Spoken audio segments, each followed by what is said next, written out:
Bangsa Indonesia kenal betul dengan yang namanya Bhinneka Tunggal Ika. Tapi kalau bicara soal banyak tapi satu, beragam tapi satu, ada lagi yang banyak nih. Bhinneka.com. Ini mungkin sebuah nama yang tidak pernah Anda lupa, karena kalau bicara tentang perdagangan belanja lewat online, nama Bhinneka.com ini sudah cukup lama dikenal.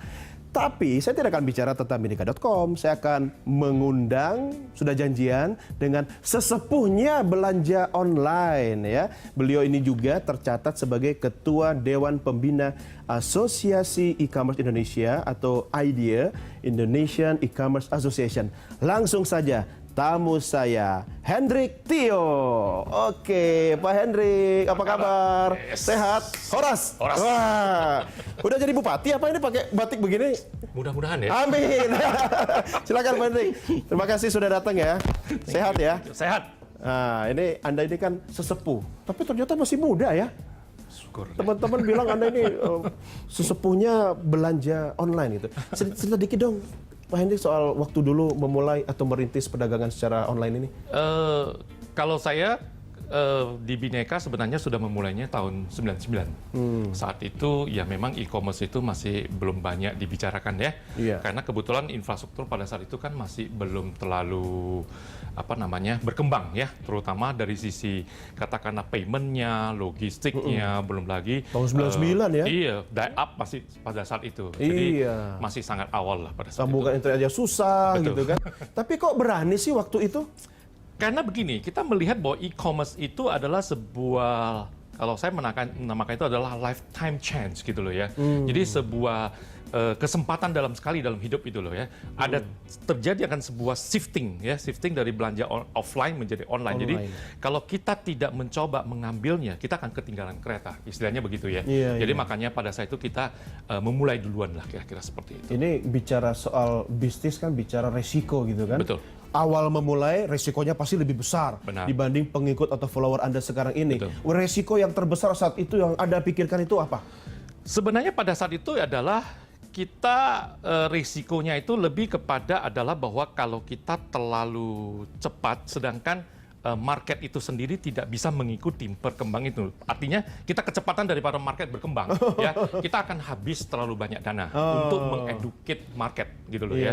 Karena itu walaupun kami memulainya, tapi kami mempunyai luxury dalam arti waktu. Waktu kami lebih panjang karena jadinya kita bisa pelan-pelan untuk mengembangkan kan. Jadi sebenarnya itu yang kita manage untuk bisa growingnya by time gitu ya.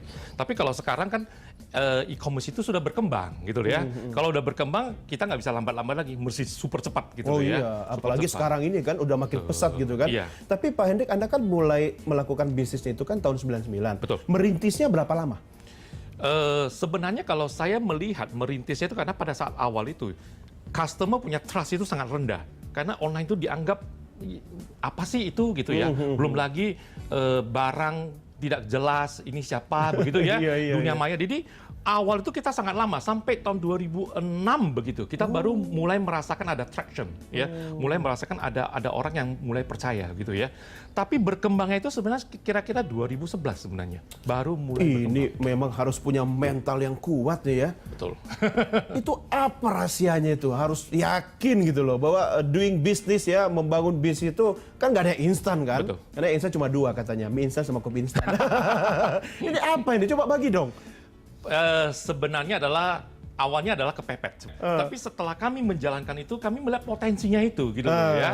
Jadi potensinya itu luar biasa. Kita melihat bahwa dari waktu ke waktu itu traction itu makin tinggi. Jadi kita makin percaya. Jadi walaupun agak istilahnya market itu tidak berkembang secepat yang kita harapkan, tapi kita percaya ini growth terus gitu loh ya. Dibandingkan sama offline yang lebih flat gitu loh ya. Jadi saya kira konsistensi lah yang harus ada. Betul, konsistensi. Nggak heran Anda disebut sesepuh ya. Ngomong-ngomong soal IDEA ya, Indonesian E-commerce Association. Ini apa ini sebenarnya IDEA ini? Sebenarnya pada tahun 2012 itu kita sama teman-teman pada saat itu ada 89 begitu. Kita rekan-rekan itu sesama pemain e-commerce ya.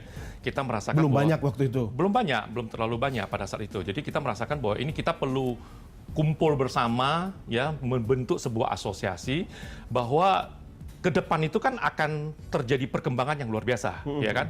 Jadi kalau misalnya kita tidak manage dengan baik, Indonesia nanti e-commerce ini apa ya, jadinya punya arah yang berbeda-beda begitu. Nanti jadinya kacau balau gitu ya.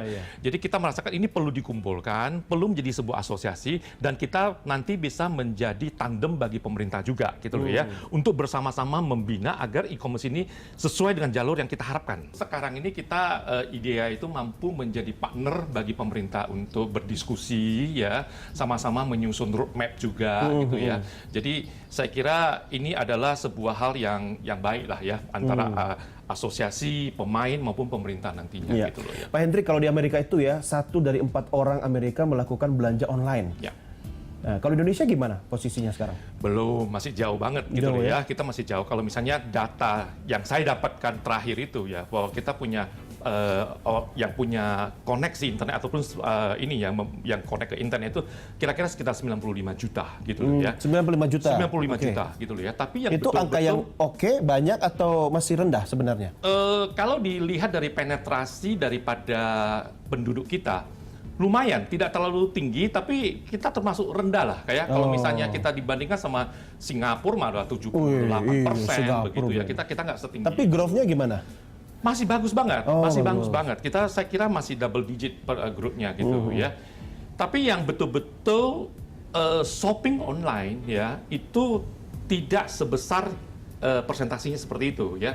Presentasinya itu saya kira sekarang ini paling-paling cuma 11-15%. Terus mereka ngapain dong kalau tidak shopping online? Chatting, sosial media, itu kan yang terbesar. Entertain doang ya? Betul, jadi mereka lebih melihat bahwa entertainment di dalam menggunakan smartphone, internet itu lebih sering digunakan untuk itu ya. Jadi untuk belanja itu masih kecil, 10-15% ya. Dan kalau misalnya secara detail bisnis pun ya, itu sebenarnya cuma kira-kira 1% daripada retail bisnis kita. Masih itu kecil ya? Masih kecil. Tapi itulah potensinya. Jangan lihat kecilnya, tapi lihat potensinya gitu loh ya. Kalau misalnya kita lihat di China itu sudah sekitar 10% lebih begitu ya. Jadi kita masih jauh dibandingkan sama mereka. Tapi itu bagi kami sebagai pemain tentunya itu potensi.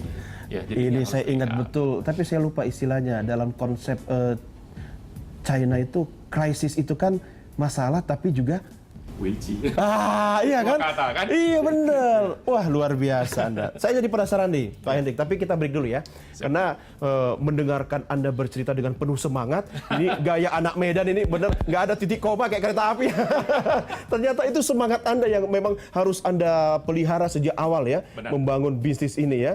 Oke, kita akan balik sebentar lagi Pak Hendrik. Dan pemirsa tetap bersama saya dalamnya DK Show. Kami segera kembali.